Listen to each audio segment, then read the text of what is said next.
Hey y'all, I'm Pinto, and here's a little introduction video for everybody. I'm originally from Wisconsin, so I have a bunch of connections there, and then I lived in Massachusetts for a few years, how I got to know all of you beautiful folk, and then I've been living on the road for the past couple years, touring and teaching hula hooping and yoga and helping with different retreat centers. I'm currently finishing a 6-month manager term in southern Georgia at the hostel in the forest, and closing my end there, but as you can see behind me, I'm still in the forest. And my assistant right here, this is Bay. She's been great with the phones and everything. So different experiences I have that would make me very helpful with the board of directors. I have a master's in business administration. When I did my undergraduate business work, I did have a nonprofit emphasis and worked with fine arts. So a lot of that gave me a very business logistical side of experience. As I've been traveling the country and teaching different movement arts and working with different retreat centers and a bunch of different flow arts programs, my focus has usually been with bringing flow arts to communities and people who otherwise wouldn't be exposed to it. Another major experience, the one that I'm just finishing up, as manager of the hostel in the forest, I have been a part of creating a larger retreat culture here. So I have planned, hosted, and facilitated 1 to 2 retreats per month since December. All of these retreats were of different focuses and emphases, which gave me a really great chance to work with different demographics, different instructors from around the country, and see how different people take to different types of practices. Traits that I have that would be very useful. Communication is something I've had to learn a lot about.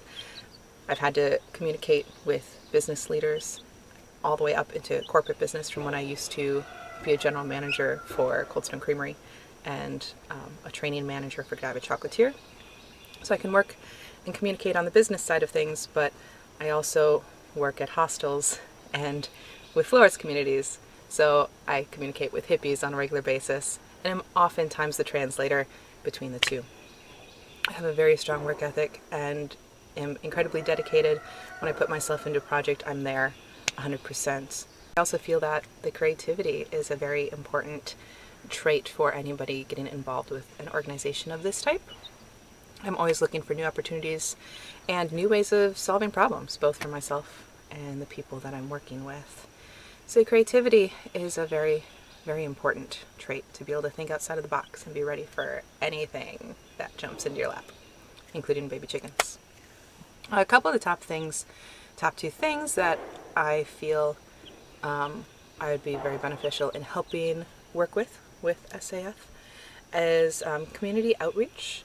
And so not just spin jams, but specifically working with communities. Again, getting back to the people who might not otherwise have been exposed to these art forms and the benefits that they have. I already work with libraries and schools and community programs of that sort. And am looking forward to working with a few other retreat centers that focus on those things. Let me get the chicken. Hey, come here. She's, I'm babysitting right now. So yes, community outreach, really important. And assisting in, I really look forward to being able to assist in the creation of new retreats, new training experiences, and creating connections between other people who have the same missions. I already work with Cassandra of FlowFest, and I'm helping create a Midwest FlowFest, and I'm working with some different retreat centers in South America right now. And I'm working on getting back to being fluent in Spanish so that I can be working with and teaching in the Latin America and South American countries and those communities there. So I do believe that working with communities and working with demographics that have not yet had the opportunity to learn about flow arts, and also working with the other people who have these similar missions as us, are going to be very important things to help us build the spinning arts community and bring health and happiness to more people in the world. Thank you for your time. Please take a look at the resume and the cover letter I sent for more information and a bunch more details about my actual certifications and trainings and experiences. And thank you for your patience with my distracting assistant today. She has a lot of energy. Look forward to seeing you all. I'll be back in New England in about a month and a half, and it'll be good to be home. Love you all. Bye.